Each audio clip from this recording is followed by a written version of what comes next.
Baik. Nah itu cara yang tepatnya niat itu sepanjang mana supaya pasti kita itu tidak kepanjangan dan tidak menyikkan. Baik, persoalan tentang niat ya. Saya berikan langsung satu kitab karangan Imam Asy-Syafi'i namanya jilid pertama halaman 161. Oke. Sudah.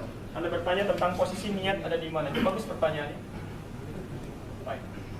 Kalau ingin dipanjangkan lagi apakah dilafazkan ataukah cukup misalnya didiamkan, ya kan? Baik. Teman-teman sekalian, pertama lihat kaidahnya. Amalan yang kita kerjakan itu harus selalu bersanding dengan niat. Ya. Itu yang menjadikan persoalan atau aktivitas kita menjadi ibadah. Di semua mesti ada niatnya. Dengan niat maka aktivitas kita berubah menjadi ibadah. Bisa Anda mau bekerja, kalau cuma sekedar untuk cari dunia maka tidak ada nilai ibadahnya. Tapi kalau Anda niatkan karena Allah, Anda ucapkan berangkat bismillah. Kata Nabi, kullu amrin dhibalin la yubda'u fi bismillahirrahmanirrahim fa huwa abtar. Anda ucapkan bismillahirrahmanirrahim, Anda berangkat atau minimal bismillah, maka tertulis pahala ibadahnya dari mulai kerja sampai selesai pulangnya. Nah, yang kedua, fungsi niat ini nanti akan membedakan antara satu ibadah dengan ibadah yang lainnya. Maaf, apa bedanya antara sholat zuhur dengan sholat asar? Bedanya apa? Niatnya. Ya, waktunya betul, tapi kalau Anda lakukan jamak, dikerjakan di satu waktu kan 4 rakaat juga. Di kosor malah 2 juga. Apa bedanya sholat subuh dengan 2 rakaat fajar?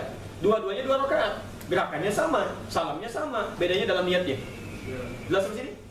Baik, nah sekarang hadis riwayat Al-Bukhari nomor hadis yang pertama, innamal a'malu binniyat. Segala perbuatan kita bergantung pada niatnya. Sekarang kita tarik dalam sholat. Kalau kita ingin sholat, kapan kita kemudian menghadirkan niat ini? Kata Imam Asy-Syafi'i, an-niyatu muqtarinan bit takbir. Niat itu Anda hadirkan dalam hati Anda bersamaan dengan takbir. Jadi begitu Anda mengangkat tangannya begini, lisan mengucapkan Allahu Akbar, dalam hati Anda tujukan, saya berniat sholat zuhur. Jelas? Subuh misalnya, Anda angkat begini, ucapkan kalimatnya muqtarinan bit takbir. Anda angkat seperti ini, Anda ucapkan dalam lisan Anda Allahu Akbar, maka dalam hati Anda tujukan, ya, saya niat salat subuh, saya niat salat asar, saya niat salat maghrib. Jadi kata Imam Asy-Syafi'i, pelan-pelan ini bukan kata saya ya, saya menerjemahkan kata Imam Asy-Syafi'i. Pertama, an-niyatu mahalluhal qalbu. Ini sepakat semua ulama. Niat itu tempatnya ada di hati. Jadi niat termasuk amalan hati. Ya. Tapi nanti kita akan lihat kapan kemudian itu dilafadzkan, gitu ya. Baik, kita akan lihat nanti. Di pertama, semua ulama sepakat dari sejak amalan Nabi dilihat diajarkan pada sahabat, pada tabi'in sampai kepada para ulama. Disimpulkan kata mereka, niat amalan hati. Kalau sudah masuk ke lisan namanya lafaz. Saya ulang ya. Amalan hati disebut apa? Niat. Kalau sudah masuk ke dalam lisan disebut apa? Lafaz. Ingat, jadi begitu Anda mengucapkan kalimat tertentu itu bukan niat tapi lafaz. Makanya disebut dengan talaffuz. Ya, jelas ya? Begitu Anda kemudian mulai menggerakkan ya anggota badan, itu disebut dengan harakat. Sudah mulai bergerak. Jelas ya? Baik, dalam hati disebut apa? Ya, di lisan lafaz, bergerak, harakat. Nah, sekarang pelan-pelan. Kapan mulai menghadirkan niat itu? Saya ulang kata Imam Asy-Syafi'i rahimahullah, saat Anda mulai bertakbir, an-niyatu mahalluhal fil qalbi, ya tempatnya dalam hati. Saat bertakbir, maka Anda hadirkan niat itu bersamaan dengan ucapan Allahu Akbar, langsung dalam hatinya. Baik, teman-teman perhatikan. Menggunakan bahasa apa? Bahasa kita. Karena itu amalan hati, nggak perlu dilafadzkan. Karena itu orang Arab mengatakan ketika dia mulai berniat, dia angkat tangannya, dia ucapkan Allahu Akbar. Orang Arab mengatakan usolli fardhu dhuhri. Saya berniat untuk dhuhur. Usolli fardhu asri. Saya berniat untuk asar. Saking mudahnya kalimat ini, karena itu tidak ada kalimat khusus dari Nabi. Silahkan cek. Jangan datangkan hadis yang sahih. Hadis palsu aja datangkan misalnya. Atau cari yang paling Anda temukan satu hadis saja, tidak akan pernah Anda temukan bahasa niat dari Nabi, karena memang itu jelas gambarannya. Saking jelasnya tidak perlu diterangkan kembali. Ya. Jelas sampai sini? Baik, ini gambaran yang pertama. Anda angkat, ucapkan Allahu Akbar, hadirkan dalam hati. Ini maksudnya sholat A, sholat B, dan seterusnya. Baik teman-teman, kapan kemudian ada petunjuk dan kemudian mulai diamalkan ketika orang mulai sholat, tiba-tiba dia lafadzkan niatnya. Dia keluarkan menjadi lafadz, tidak hanya niat yang ada dalam hatinya. Baik, ini pertama kali terjadi dalam masanya turunan Asy-Syafi'iyah. Ya, Asy-Syafi'iyah itu bukan Imam Asy-Syafi'i, tapi pengikut Imam Asy-Syafi'i. Ya, pengikut Imam Asy-Syafi'i. Disebutkan bahwa kata kelompok Asy-Syafi'iyah Imam An-Nawawi menyampaikan dalam kitabnya Al-Majmu'. Jadi kitab An-Nawawi namanya Al-Majmu' halaman 235. Juz yang ketiga. An-Nawawi yang ngarang Al-Arba'in 40 hadis, gitu kan? Menulis Riyadhus Shalihin 1896 hadis. Beliau mengarang kitab Al-Majmu'. Juz yang ketiga halaman 235. Baik. Pelan-pelan beliau mengutip di situ pendapat Imam Ar-Rafi'i bahwa ada sebagian dari pengikut Imam Asy-Syafi'i keliru memahami lafaz ungkapan Imam Asy-Syafi'i, pelan-pelan keliru memahami lafaz ungkapan Imam Asy-Syafi'i ketika menerangkan tentang niat.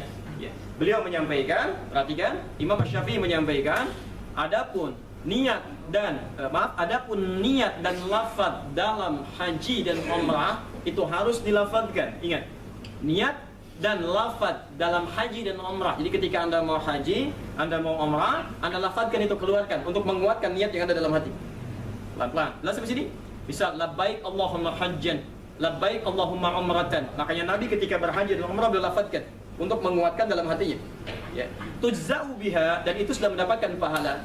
Itu sudah mendapatkan pahala. Kama kana fis shalah, sebagaimana dalam salat ketika itu dipraktekkan tanpa harus melafazkannya.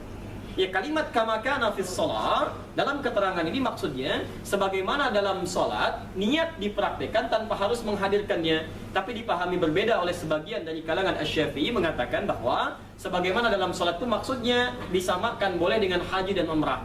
Jadi mereka mengatakan boleh saat mulai bertakbir, akan bertakbir, ya. Maaf, tangannya akan mulai diangkat, maka mulai hadirkan niatnya dengan mengucapkan ya apa yang ada dalam hatinya. Maka muncullah kalimat usolli fardhu dhuhri, usolli fardhu asri, usolli fardhu maghrib. Baik, dikomentari ini dengan beragam oleh para ulama. Apa di antara komentarnya? Pelan-pelan, Imam Malik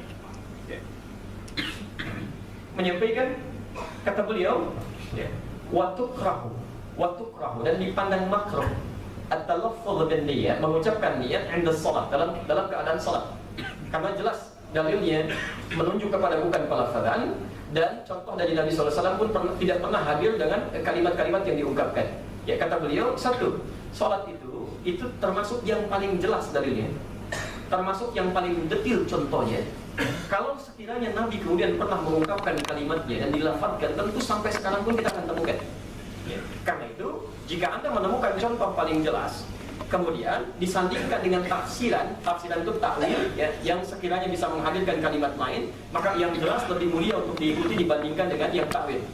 Kecuali, ini belum selesai, ya, kecuali kata pendapat Imam Malik, kalau sekiranya itu dihadirkan, dilafazkan hanya untuk menepikan was-was dalam keadaan sulit kita menunaikan sholat dengan khusyuk, jika itu tidak dilafazkan.